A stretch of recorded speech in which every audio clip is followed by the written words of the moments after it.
Hello, Mr. Wood here with our new video from the Christianity Beliefs and Teachings playlist. This video is all about God, omnipotent, benevolent, and just. Today we're thinking about the qualities of God, some of the qualities of God. We're going to think about how these qualities of God influence Christians today. And we're going to think about to what extent these qualities can be found in human beings. What do you need to know? You need to know that Christians believe that God is all-powerful, all-loving, and fair in all that he does. And that Christians should try and be loving, forgiving, and fair in their actions towards others. So in the previous lesson, we looked at this idea that God is holy. He's off the scale. He's separate and set apart. If we had a scale for power, love, and fairness, we might say, look, he's right at the top. He's the most powerful thing we can imagine, or he's the most loving thing we can imagine, or the most fair being we could possibly comprehend. But actually, the truth is, we can't comprehend him. He's beyond our comprehension. But through the Bible, God gives us helpful illustrations and images to help us understand just what he is like to some extent. And these are the big three we're thinking about today: his power, his love, and his just nature. Great quote to help us think about this is from Isaiah. My thoughts are not your thoughts. My ways are not your ways. As the heavens are higher than the earth, so my ways are higher than your ways, and my thoughts are higher than your thoughts. Now, key idea behind this whole topic, and when you're answering GCSE questions that you need to have in the back of your mind, is that Christians are told to be like God. In the Bible, it says, be holy as I am holy. So Christians have to try and be like God in what they do. There's the quote there from Leviticus, be holy because I am holy. Now what we're going to do, we're going to look at these three elements of God's nature, and we're going to think, this is the element, what does it mean, and then therefore what are Christians going to do?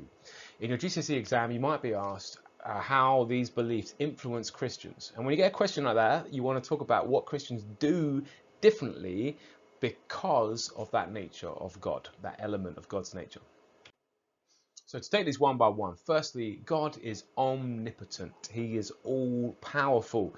Imagine the strongest superhero you can imagine, multiply that by 1,000,000, you might be somewhere there. God can do all things. He is all-powerful. A Bible verse to help you with that, if you wanted a quote for your exam, is this one. In the beginning, God created the heavens and the earth. And as you know, Genesis 1, I'm sure, he does this through speaking. He speaks things into existence, showing his power.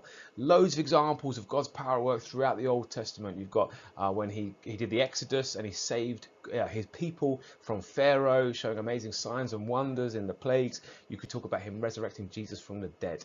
There's loads of great examples in the Bible about how powerful God is. Now, how does this influence Christians? Well, this might lead them to pray. They might go to God in prayer and ask him to help them because they know that he has the power to change the situations that they are in.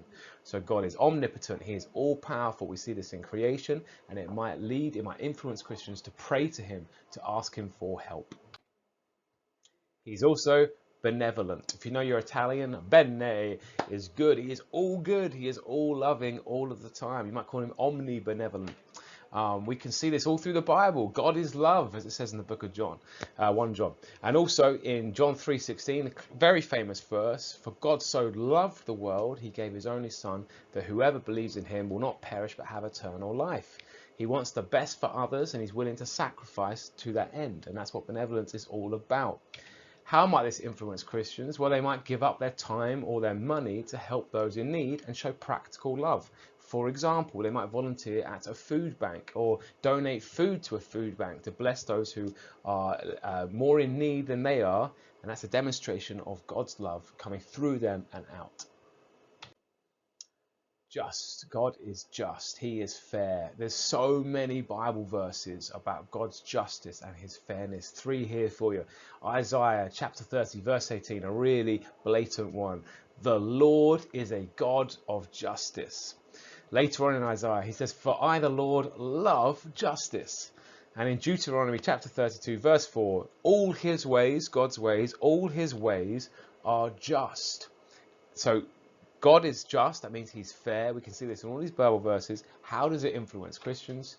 it might lead them to work for social justice in their country. So in the UK, maybe they would work or support a charity that eradicates poverty, to narrow the gap between rich and poor, so that there's fairness. You could, a simpler one, when they play football, they make sure they play by the rules because they want to be fair and just, like God is just and fair. They might get a job like being a policeman or try and be a judge because they want to administer justice and fairness just like God does. And there's the police picture there, and there's the football picture. Great, thank you.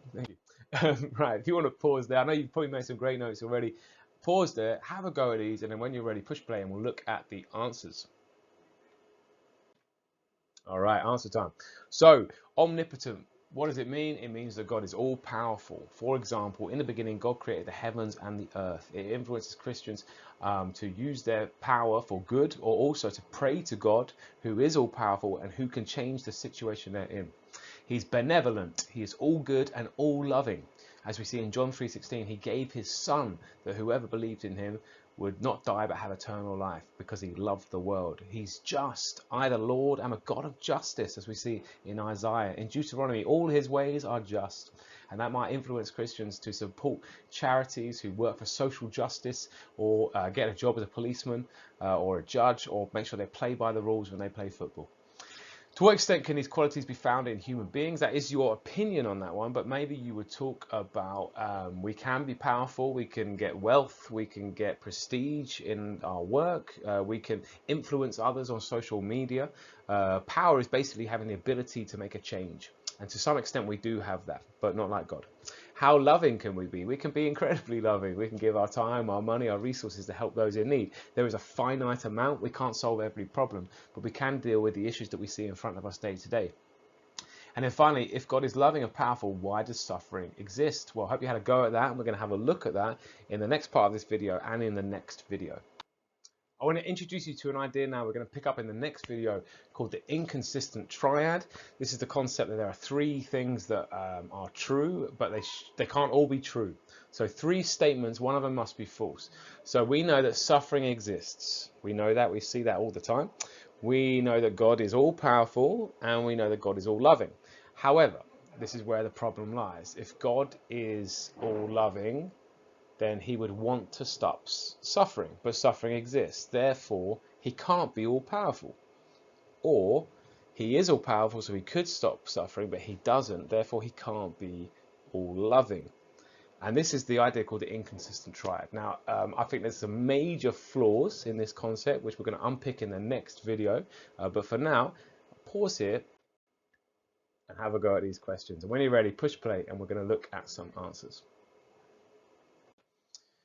So, in your own words, explain that concept of the inconsistent triad, and I hope you had a go at that. If you want to ping back, you can go through that again. Number 4, what reasons might there be for God to allow suffering? And this is going to be what we're looking at in our next video, but potentially one thing is that he allows us to have free will, so we can make our own choices, and many of those choices, sadly, lead to suffering.